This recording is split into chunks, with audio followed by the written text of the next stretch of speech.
चलिए जानते हैं आज की देश और दुनिया की सिलेक्टेड काम की और महत्वपूर्ण 50 बड़ी खबरों को सिर्फ 10 मिनट में। पर अभी तक आपने इस वीडियो को लाइक नहीं किया तो लाइक कर दीजिए। तो चलिए वीडियो स्टार्ट करते हैं। खाने के तेल की कीमतों को कम करने के लिए केंद्र सरकार ने लिया बड़ा फैसला। 6 राज्यों को छोड़कर पूरे देश में तय की स्टॉक लिमिट।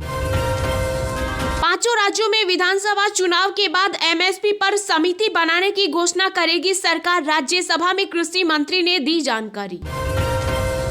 गोवा में अरविंद केजरीवाल ने किए बड़े ऐलान। महिलाओं को 1000 रुपए और एसटी जाति के लोगों को फ्री इलाज का किया वादा। अगले सप्ताह होगी आरबीआई मॉनेटरी पॉलिसी की अहम बैठक। रिवर्स रेपो रेट बढ़ा सकती है रिजर्व बैंक। पीएम मोदी से मिले सीएम शिवराज सिंह चौहान। केन बेतवा लिंक परियोजना के भूमि पूजन कार्यक्रम के लिए मध्य प्रदेश आने का दिया न्योता। यूपी में हुए हमले के बाद भारत सरकार ने असदुद्दीन ओवैसी को दी Z+ सिक्योरिटी। सर्वश्रेष्ठ राज्य झांकी में यूपी ने बाजी मारी। पॉपुलर चॉइस कैटेगरी में जीता महाराष्ट्र। दिल्ली में फिर से खुलेंगे स्कूल, कॉलेज और जिम। कार में सिंगल ड्राइवर को मास्क पहनने से मिली छूट। नाइट कर्फ्यू में भी ढील। रणदीप सुरजेवाला का केजरीवाल पर तंज। कहा दिल्ली का सीएम है छोटा मोदी। पंजाब में आम आदमी पार्टी को चोर दरवाजे से मदद पहुंचा रही बीजेपी। प्राइवेट सेक्टर में 75% आरक्षण के मामले को लेकर सुप्रीम कोर्ट पहुंची हरियाणा सरकार। पंजाब चुनाव के लिए कांग्रेस ने जारी की स्टार प्रचारकों की लिस्ट। सोनिया, प्रियंका और राहुल गांधी का भी नाम शामिल। खराब मौसम की वजह से पीएम मोदी ने रद्द किया उत्तराखंड का दौरा। देश में कोरोना के मामलों में आई कमी। पिछले 24 घंटे में मिले 1,49,394 नए मरीज। 1072 मरीजों ने गंवाई जान। अखिलेश जयंत समेत 400 कार्यकर्ताओं पर दादरी में एफआईआर हुई दर्ज। आचार संहिता उल्लंघन का लगा आरोप। Z+ सिक्योरिटी मिलने पर बोले ओवैसी सुरक्षा नहीं, बुलेट प्रूफ गाड़ी चाहिए। अमित शाह से करेंगे बात। मैं गुस्से से बोलूं या प्यार से, इस पर लेक्चर देने वाली आप कौन है? लोकसभा स्पीकर पर भड़की महुआ मोइत्रा। योगी आदित्यनाथ ने विधानसभा चुनाव के लिए गोरखपुर सीट से दाखिल किया नामांकन। अमित शाह भी रहे साथ। राजस्थान में आज से खत्म हुआ नाइट कर्फ्यू। विवाह समारोह में अब अधिकतम 250 लोग हो सकेंगे शामिल। 6 फरवरी के बाद से खुलेंगे यूपी के स्कूल, कॉलेज। सीएम योगी ने किया ऐलान। अब घरों की छतों पर सोलर प्लांट लगवाना हुआ आसान। जाने कैसे करें अप्लाई और क्या है प्रक्रिया। बीएसएनएल के कर्मचारियों के लिए आई बड़ी खबर। सरकार ने दिया 44,720 करोड़ का बड़ा तोहफा। असदुद्दीन ओवैसी ने लोकसभा अध्यक्ष से की मुलाकात। हमले की उच्च स्तरीय जांच कराने की उठाई मांग। 8 सप्ताह के लिए स्थगित हुई नीट पीजी परीक्षा। केंद्रीय स्वास्थ्य मंत्रालय का बड़ा फैसला। सीएम योगी आदित्यनाथ के नामांकन से पहले गृह मंत्री अमित शाह की जनसभा। 300 सीटें पार करने का लिया संकल्प। अखिलेश पर पीएम मोदी का वार। बोले नकली समाजवादी पुराने अवतार में आने को तैयार बैठे हैं। वाराणसी में कांग्रेस नेता अजय राय का वीडियो हुआ वायरल। कहा 7 मार्च को नमक के साथ योगी मोदी को जमीन में गाड़ दे। उत्तर प्रदेश चुनाव से पहले सपा गठबंधन में पड़ी दरार। अपना दल कमेरावादी ने वापस लौटाई सीटें। राहुल की रैली से पहले सिद्धू ने हाई कमान पर साधा निशाना। बोले मुख्यमंत्री थोपा तो लोग विकल्प अपना लेंगे। जनचौपाल में प्रधानमंत्री मोदी ने सपा पर साधा निशाना। हिस्ट्री सीटर्स को बाहर रखकर नई हिस्ट्री बनाने के लिए है यह चुनाव। चुनाव से पहले सीएम चन्नी की बड़ी मुश्किलें। ईडी ने अवैध बालू खनन केस में भतीजे भूपिंदर सिंह हनी को किया गिरफ्तार। केंद्र सरकार ने मध्य प्रदेश में 3 स्थानों के नाम बदलने को दी मंजूरी। अब नर्मदापुर के नाम से पहचाना जाएगा होशंगाबाद। शिवसेना सांसद प्रियंका चतुर्वेदी ने राज्यसभा में उठाया कश्मीरी पंडितों के पुनर्वास का मुद्दा। नई दिल्ली रेलवे स्टेशन से 22 लाख रुपए का ऑक्सीटोसिन इंजेक्शन हुआ जब्त।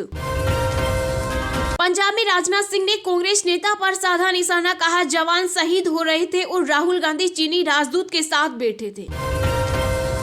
योगी आदित्यनाथ ने सपा पर साधा निशाना। बोले नाम समाजवादी, सोच परिवारवादी और काम दंगावादी।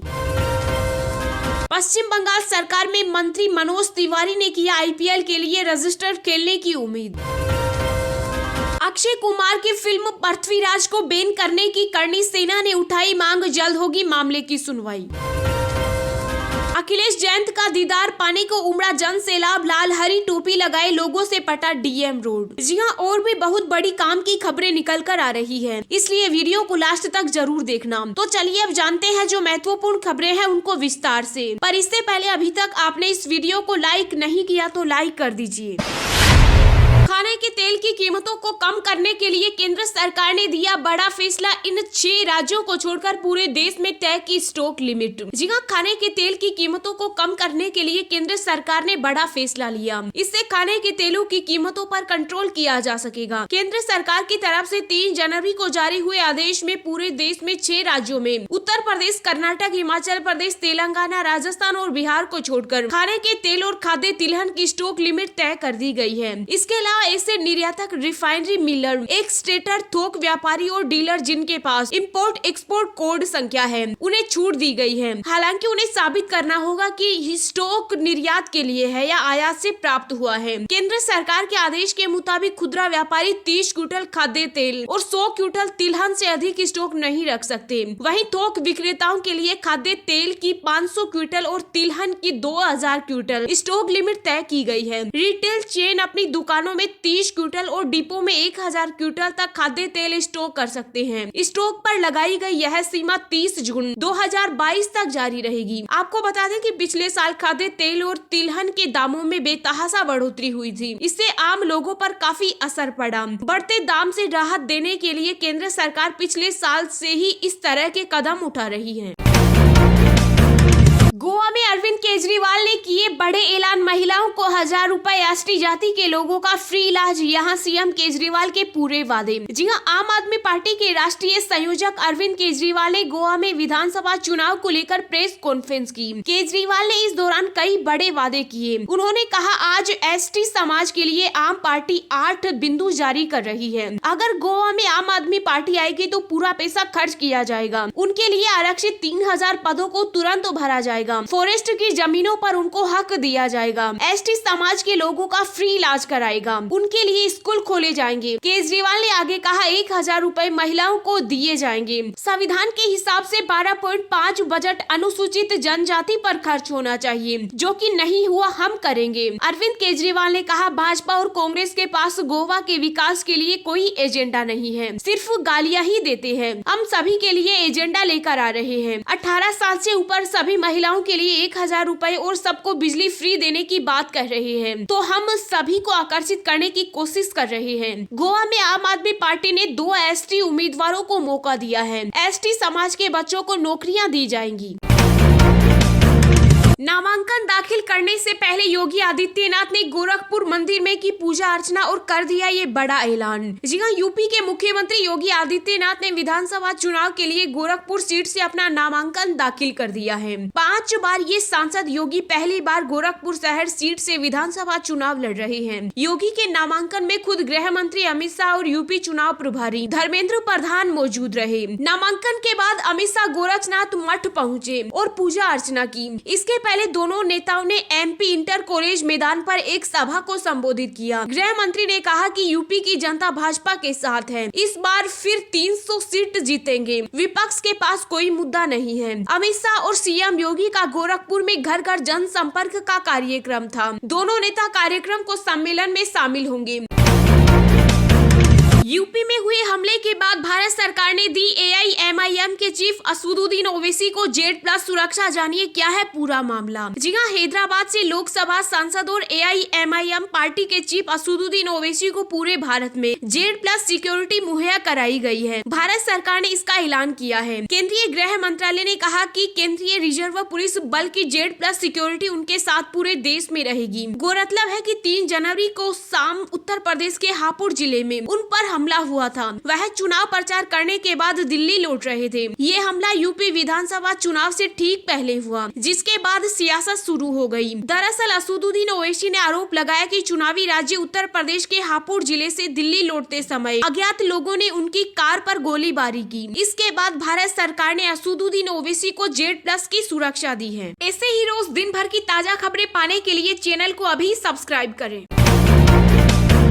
अब घरों की छतों पर सोलर प्लांट लगवाना हुआ आसान, जानिए क्या मिलेगा फायदा और कैसे करें अप्लाई। जी हां, अब घरों की छतों पर सोलर प्लांट लगवाना आसान हो गया। सरकार ने घरों की छतों पर सोलर प्लांट लगवाने की प्रक्रिया को सरल बना दिया है। ऊर्जा मंत्रालय ने रूफटॉप सोलर प्रोग्राम के तहत खुद या अपनी पसंद के किसी विक्रेता के जरिए घर की छत पर सोलर प्लांट लगवाने के लिए नई प्रक्रिया को जारी किया है। नए नियमों के तहत लाभार्थी से मिले आवेदन को पंजीकृत करने, उसकी मंजूरी और स्टेटस पर नजर रखने के लिए एक नेशनल पोर्टल डेवलप किया जाएगा। डिस्कॉम के लेवल पर समान फॉर्मेट में एक पोर्टल होगा और दोनों पोर्टलों को आपस में लिंक किया जाएगा। नई व्यवस्था के तहत छत पर सौर प्लांट स्थापित करने के लिए व्यक्ति को अब नेशनल पोर्टल पर अपना आवेदन भेजना होगा। लाभार्थी को अपने उस बैंक खाते के विवरण के साथ जरूरी जानकारी जमा करनी होगी, जिसमें सब्सिडी की राशि ट्रांसफर की जाएगी। आवेदन के समय लाभार्थी को पूरी प्रक्रिया और उस सब्सिडी के बारे में जानकारी दी जाएगी, जिसकी मदद से सोलर प्लांट को इंस्टॉल किया जा सकता है।